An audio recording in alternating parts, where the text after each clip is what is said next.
नमस्कार, स्वागत है आपका एक नई कथा में। कथा को बड़े ही ध्यानपूर्वक पूरा सुनिएगा। ये कथा के सुनने मात्र से ही आपके बहुत सारे दुख यूं ही दूर हो जाएंगे। शास्त्रों में बताया गया है कि सत्यनारायण व्रत की कथा करने से व्यक्ति को हजारों यज्ञ करने के बराबर पुण्य की प्राप्ति होती है। सत्यनारायण भगवान व्रत कथा में भगवान विष्णु के सत्य स्वरूप के बारे में बताया गया है। इस व्रत का पाठ करने से घर में सुख समृद्धि का वास होता है और भगवान विष्णु जी की कृपा हमेशा उन पर बनी रहती है। चलिए कथा की शुरुआत करते हैं। एक समय की बात है, नैशिरण्य तीर्थ में शौनकादि 18,000 ऋषियों ने श्री सुत जी से पूछा, हे प्रभु, इस कलयुग में वेद विद्या रहित मनुष्यों को प्रभु भक्ति किस प्रकार मिल सकती है और उनका उद्धार कैसे होगा? हे मुनि श्रेष्ठ, कोई ऐसा तप बताइए जिससे थोड़े समय में ही पुण्य मिले और मनवांछित फल की प्राप्ति हो। इस प्रकार की कथा सुनने की हम इच्छा रखते हैं। सर्व शास्त्रों के ज्ञाता सुत जी बोले, हे वैष्णवों में पूजे,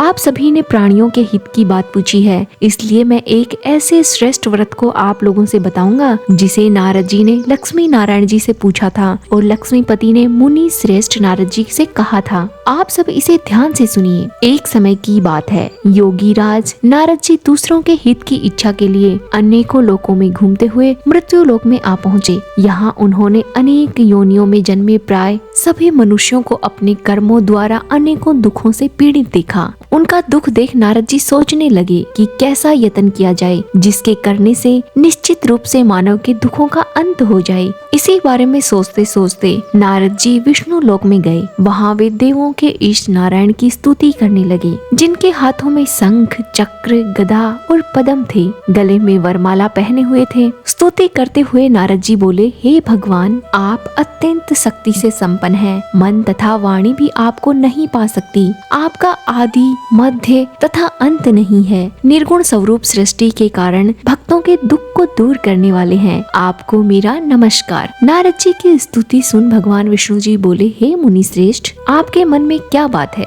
आप किस काम के लिए पधारे हैं? कृपया आप निसंकोच होकर कहिए। इस पर नारद मुनि जी बोले कि प्रभु, मृत्यु लोक में अनेकों योनियों में जन्मे मनुष्य अपने कर्मों के द्वारा अनेकों दुखों से दुखी हैं। हे नाथ, आप मुझ पर दया रखते हैं तो बताइए कि वो मनुष्य थोड़े प्रयास से ही अपने दुखों से कैसे छुटकारा पा सकते हैं। श्री हरि कहते हैं, हे नारद, मनुष्यों की भलाई के लिए तुमने बहुत अच्छी बात की है, जिसके करने से मनुष्य मोह से छूट जाता है। वह बात मैं आपको सुनाता हूँ, ध्यान से सुनिए। स्वर्ग लोक व मृत्यु लोक दोनों में एक दुर्लभ उत्तम व्रत है जो पुण्य देने वाला है। आज प्रेम वश होकर मैं उसे तुमसे कहता हूँ। श्री सत्यनारायण भगवान का ये व्रत अच्छी तरह विधान पूर्वक करके मनुष्य तुरंत ही यहाँ सुख भोग कर मरने पर मोक्ष पाता है। श्री हरि के वचन सुन नारद जी बोले, प्रभु, उस व्रत का फल क्या है और उसका विधान क्या है? ये व्रत किसने किया था? इस व्रत को किस दिन करना चाहिए?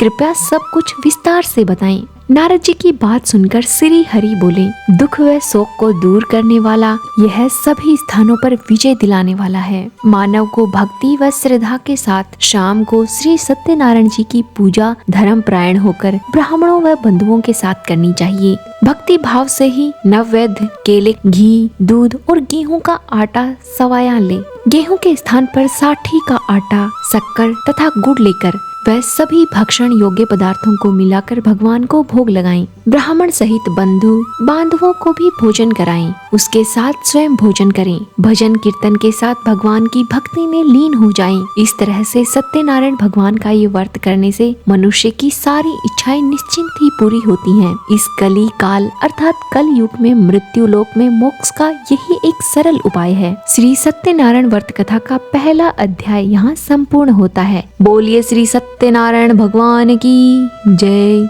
अब आपको व्रत की कथा सुनाते हैं। सुत जी बोले, हे ऋषियों, जिसने पहले समय में इस व्रत को किया था उसका इतिहास मैं आप लोगों से कहता हूँ, ध्यान से सुनो। सुंदर काशीपुरी नगर में एक अत्यंत निर्धन ब्राह्मण रहता था। भूख प्यास से परेशान वह धरती पर घूमता रहता था। एक दिन भगवान ने ब्राह्मण का वेश धारण किया और उनके पास जाकर पूछा, नित्य दुखी होकर तुम पृथ्वी पर क्यों घूमते हो? दीन ब्राह्मण बोला, मैं मैं निर्धन ब्राह्मण हूँ, भिक्षा के लिए धरती पर घूमता हूँ। हे भगवान, यदि आप कोई इसका उपाय जानते हैं तो बताइए। वृद्ध ब्राह्मण कहता है कि सत्यनारायण भगवान मनोवांछित फल देने वाले हैं, इसलिए तुम उनका पूजन करो। इसके करने से मनुष्य के सभी दुख दूर हो जाते हैं। वृद्ध ब्राह्मण बनकर आए भगवान सत्यनारायण उस निर्धन ब्राह्मण को व्रत का सारा विधान बताकर अंतर ध्यान हो गए। ब्राह्मण मन ही मन सोचने लगा कि जिस व्रत को वृद्ध ब्राह्मण करने को कह गया है, मैं उसे जरूर करूँगा। ये निश्चय करने के बाद उन्हें रात में नींद नहीं आई। वह सवेरे उठकर सत्यनारायण भगवान के व्रत का निश्चय कर भिक्षा के लिए चले जाते हैं। उस दिन निर्धन ब्राह्मण को भिक्षा में बहुत धन मिला, जिससे उसने बंधु बांधवों के साथ मिलकर श्री सत्यनारायण भगवान का व्रत संपन्न किया। भगवान सत्यनारायण का व्रत संपन्न करने के बाद वह निर्धन ब्राह्मण सभी दुखों से मुक्त हो गया, अनेकों प्रकार की संपत्तियों से युक्त हो गया। उसी समय से ये ब्राह्मण हर माह इस व्रत को करने लगा। इस तरह से सत्यनारायण भगवान के इस व्रत को जो मनुष्य करेगा, वह सभी प्रकार के पापों से छूटकर मोक्ष को प्राप्त हो जाएगा। जो मनुष्य इस व्रत को करेगा, उसके सभी दुख दूर हो जाएंगे। सुत जी बोले कि इस तरह से नारद जी से नारायण जी का कहा हुआ श्री सत्यनारायण व्रत को मैंने तुमसे कहा है। हे विप्रो, मैं अब और क्या कहूँ? ऋषि बोले, हे मुनिवर, संसार में उस विप्र से सुनकर और किस किसने इस व्रत को किया, हम सब इस बात को सुनना चाहते हैं। इसके लिए हमारे मन में श्रद्धा भाव है। सुत जी बोले, हे मुनियों, जिस जिसने इस व्रत को किया है वे सब सुनो। एक समय वही विप्र धन व ऐश्वर्य के अनुसार अपने बंधु बांधवों के साथ इस व्रत को करने को तैयार हुआ। उसी समय एक लकड़ी बेचने वाला बूढ़ा आदमी वहाँ आया और लकड़ियाँ बाहर रखकर अंदर ब्राह्मण के घर में गया। प्यास से दुखी वह लकड़हारा उनको व्रत करते देख ब्राह्मण को नमस्कार कर पूछने लगा कि आप ये क्या कर रहे हैं? तो ब्राह्मण ने बताया कि व्रत कर रहा हूँ। लकड़हारा पूछता है, इसे करने से क्या फल मिलेगा? कृपया मुझे भी बताइए। ब्राह्मण ने कहा, इस व्रत के करने से सब मनोकामनाएं पूर्ण हो जाती हैं। यह सत्यनारायण भगवान का व्रत है। इनकी कृपा से ही मेरे घर में धन धान्य की वृद्धि हुई है। ब्राह्मण से सत्यनारायण व्रत के बारे में जानकर लकड़हारा बहुत खुश होता है। चरणामृत लेकर वह प्रसाद खाने के बाद वह अपने घर गया। लकड़हारे ने अपने मन में संकल्प किया कि आज लकड़ी बेचने से जो भी धन मिलेगा, उसी से श्री सत्यनारायण भगवान का उत्तम व्रत करूंगा। मन में इस विचार को ले बूढ़ा आदमी सर पर लकड़ियां रख उस नगर में बेचने गया जहां धनी लोग ज्यादा रहते थे। उस नगर में उसे अपनी लकड़ियों का दाम पहले से 4 गुना अधिक मिलता है। बूढ़ा प्रसन्नता के साथ दाम लेकर केले, शक्कर, घी, दूध, दही और गेहूं का आटा ले और सत्यनारायण भगवान के व्रत की अन्य सामग्री लेकर अपने घर आया। वहां उसने अपने बंधु बांधवों को बुलाकर विधि विधान से सत्यनारायण भगवान का पूजन किया और व्रत किया। इस व्रत के प्रभाव से वह बूढ़ा लकड़हारा धन, पुत्र आदि से युक्त होकर संसार के समस्त सुख भोगने लगा। अंतकाल में वह बैकुंठ धाम चला गया। श्री सत्यनारायण व्रत कथा का दूसरा अध्याय संपूर्ण होता है। तो बोलिए श्री सत्यनारायण भगवान की जय। सुत जी बोले, हे श्रेष्ठ मुनियों, अब आगे की कथा कहता हूँ। पहले समय में उल्कामुख नाम का एक बुद्धिमान राजा था। वह सत्यवक्ता और जितेंद्रिय था। प्रतिदिन देव स्थानों पर जाता और निर्धन को धन देकर उनके कष्ट दूर करता था। उनकी पत्नी कमल के समान मुख वाली तथा सती साध्वी थी। भद्रशिला नदी के तट पर उन दोनों ने श्री सत्यनारायण भगवान का व्रत किया। उसी समय साधु नाम का एक वैश्य आया। उसके पास व्यापार करने के लिए बहुत सा धन भी था। राजा को व्रत करते देख वह विनय के साथ पूछने लगा, हे राजन, भक्ति भाव से पूर्ण होकर आप ये क्या कर रहे हैं? मैं सुनने की इच्छा रखता हूँ, कृपया आप मुझे भी बताइए। राजा कहते हैं, हे साधु, अपने बंधु बांधवों के साथ पुत्र आदि की प्राप्ति के लिए एक महाशक्तिमान श्री सत्यनारायण भगवान का व्रत व पूजन कर रहा हूँ। राजा के वचन सुन साधु आदर से बोले, हे राजन, मुझे इस व्रत का सारा विधान कहिए। आपके कथन अनुसार मैं भी इस व्रत को करूँगा। मेरी भी संतान नहीं है और इस व्रत को करने से निश्चित रूप से मुझे संतान की प्राप्ति होगी। राजा से व्रत का सारा विधान सुन व्यापार से निवृत्त होकर वह अपने घर गया। साधु वैश्य ने अपनी पत्नी को संतान देने वाले इस व्रत का वर्णन कह सुनाया और कहा कि जब मेरी संतान होगी तब मैं इस व्रत को करूँगा। साधु ने इस तरह के वचन अपनी पत्नी लीलावती से कहे। एक दिन लीलावती सत्यनारायण भगवान की कृपा से गर्भवती हो गई। 10वें महीने में उनके गर्भ से एक सुंदर कन्या ने जन्म लिया।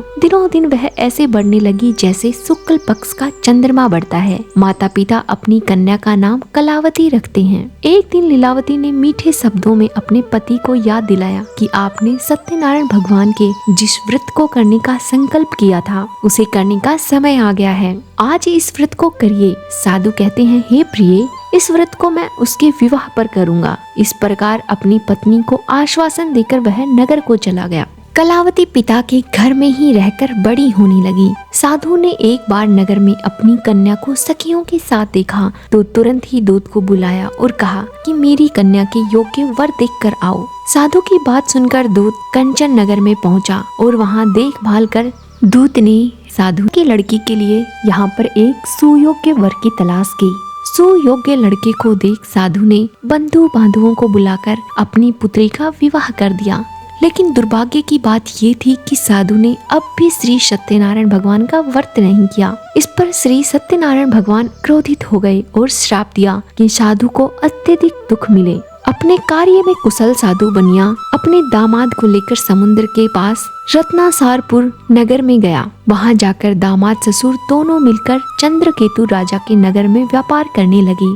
एक दिन भगवान सत्यनारायण की माया से एक चोर राजा का धन चुराकर भाग गया। जब राजा के सिपाहियों ने चोर का पीछा किया तो चोर ने चुराया हुआ धन वहां छुपा दिया जहां साधु अपने जमाई के साथ ठहरा हुआ था। राजा के सिपाहियों ने साधु वैश्य के पास राजा का धन देखा तो दोनों ससुर जमाई को बांधकर राजा के सामने ले गए और प्रसन्नता से कहा, राजन, हमने दोनों चोरों को पकड़ लिया है। आप आगे की कार्यवाही की आज्ञा दे दीजिए। राजा की आज्ञा से उन दोनों को कठिन कारावास में डाल दिया और उनका सारा धन भी उनसे छीन लिया गया। श्री सत्यनारायण भगवान के श्राप से साधु की पत्नी भी बहुत दुखी हुई। घर में जो धन रखा था उसे चोर चुरा ले गए।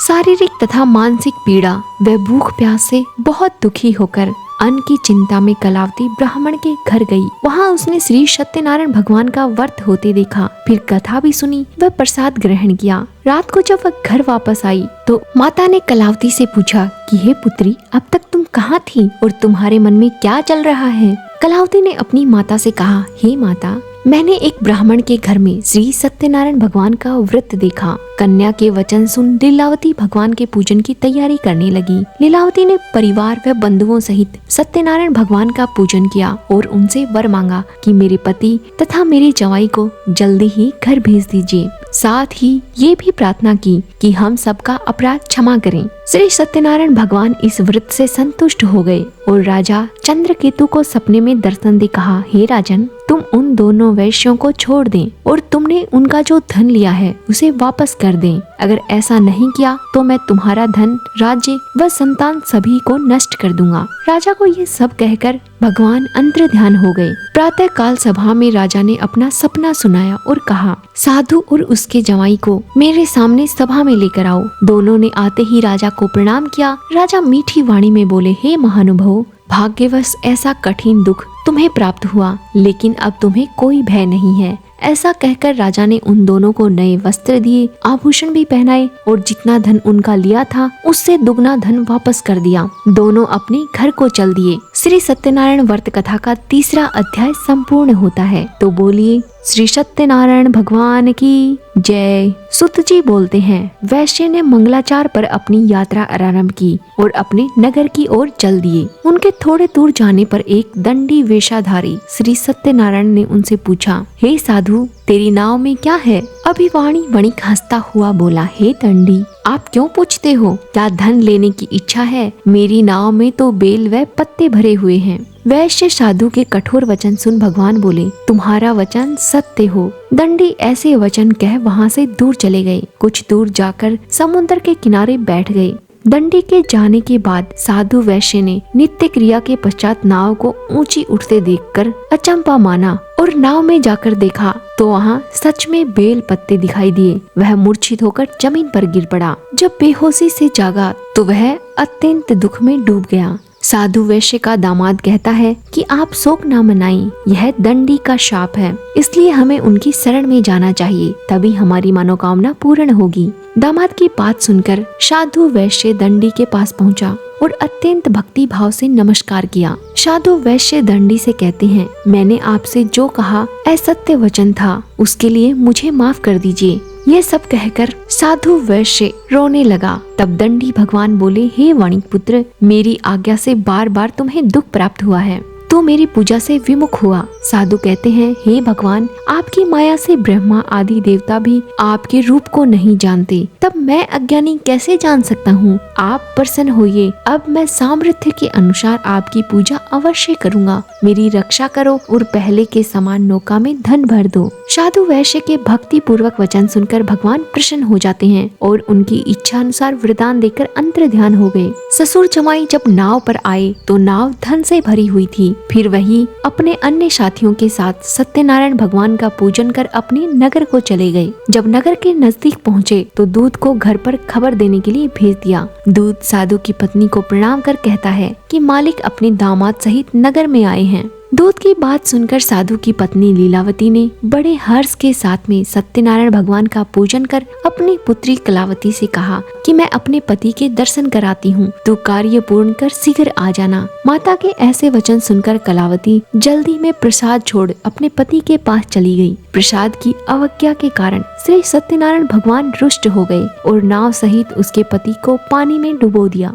कलावती अपने पति को वहां ना पाकर रोती हुई जमीन पर गिर पड़ी। नौका को डूबा हुआ देख व कन्या को रोता देख माता पिता दोनों दुखी हो गए और बोले, हे प्रभु, मुझसे तथा मेरे परिवार से जो भी भूल हुई है उसे क्षमा करें। साधु के दीन वचन सुनकर श्री सत्यनारायण भगवान प्रसन्न हो गए और आकाशवाणी हुई, हे साधु, तेरी कन्या मेरे प्रसाद को छोड़कर आई है, इसलिए उसका पति अदृश्य हो गया है। यदि वह घर जाकर प्रसाद खाकर लौटती है तो इसे इसका पति अवश्य मिलेगा। ऐसी आकाशवाणी सुनकर कलावती घर पहुंचकर प्रसाद खाती है और फिर आकर अपने पति के दर्शन करती है। उसके बाद साधु अपने बंधु बांधवों सहित श्री सत्यनारायण भगवान का विधि विधान से पूजन करने लगा। इस लोक का सुख भोग कर वह अंत में बैकुंठ धाम को प्राप्त हुआ। श्री सत्यनारायण व्रत कथा का चौथा अध्याय संपूर्ण हुआ। तो बोलिए श्री सत्यनारायण भगवान की जय। सुत जी बोले, हे ऋषियों, मैं और भी एक कथा सुनाता हूँ, उसे भी ध्यान पूर्वक सुनो। प्रजा पालन में लीन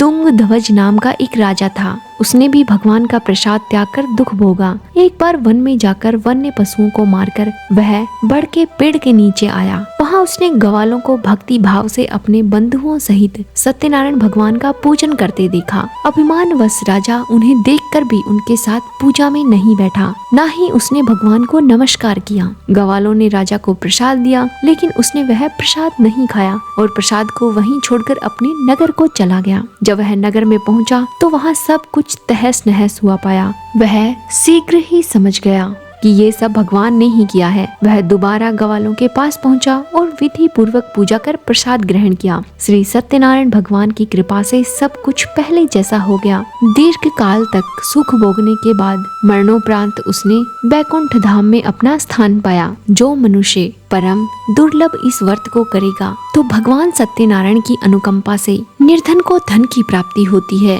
वह भय से मुक्त होकर जीवन जीता है। संतानहीन को संतान का सुख मिलता है और सारे मनोरथ पूर्ण होते हैं। मानव अंत काल में बैकुंठ धाम को जाता है। सुत जी बोले, जिन्होंने पहले इस व्रत को किया, अब उनके दूसरे जन्म की कथा कहता हूँ। वृद्ध सतानंद ब्राह्मण ने सुदामा का जन्म लेकर मोक्ष की प्राप्ति की। लक्कड़हारे ने अगले जन्म में निषाद बनकर मोक्ष प्राप्त किया। उल्कामुख नाम का व्यक्ति राजा दशरथ होकर बैकुंठ धाम को गए। साधु नाम के वैश्य ने मोर ध्वज बनकर अपने पुत्र को आरे से चीरकर मोक्ष पाया। महाराज तुंग ध्वज ने स्वयं भू होकर भगवान में भक्ति युक्त हो कर्म कर मोक्ष पाया। श्री सत्यनारायण भगवान व्रत कथा का 5वां अध्याय भी संपूर्ण होता है। बोलिए श्री सत्यनारायण भगवान की जय। भगवान सत्यनारायण जी के व्रत के दौरान सुबह जल्दी उठकर स्नान करें, साफ वस्त्र पहने और व्रत का संकल्प लें। पूजा स्थल को साफ करें, गंगा जल छिड़के और एक चौकी पर पीला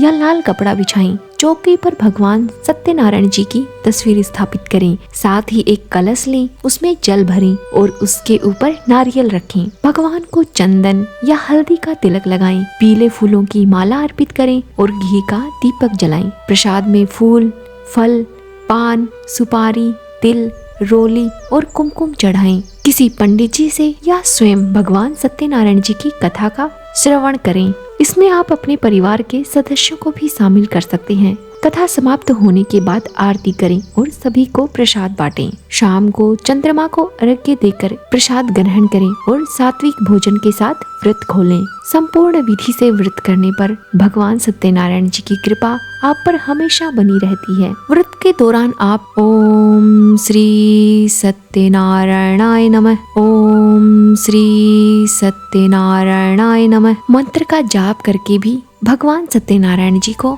अपनी भक्ति से खुश कर सकते हैं। अंत में आप भगवान सत्यनारायण जी की आरती करें। इस व्रत का पाठ करने से घर में सुख समृद्धि आती है और भगवान विष्णु की कृपा हमेशा बनी रहती है। कथा अधूरी रही हो तो पूरा कीजिएगा, पूरी हुई हो तो मान कीजिएगा। ऐसी ही प्यारी कहानियों के लिए हमारे चैनल को जरूर सब्सक्राइब कीजिएगा। धन्यवाद।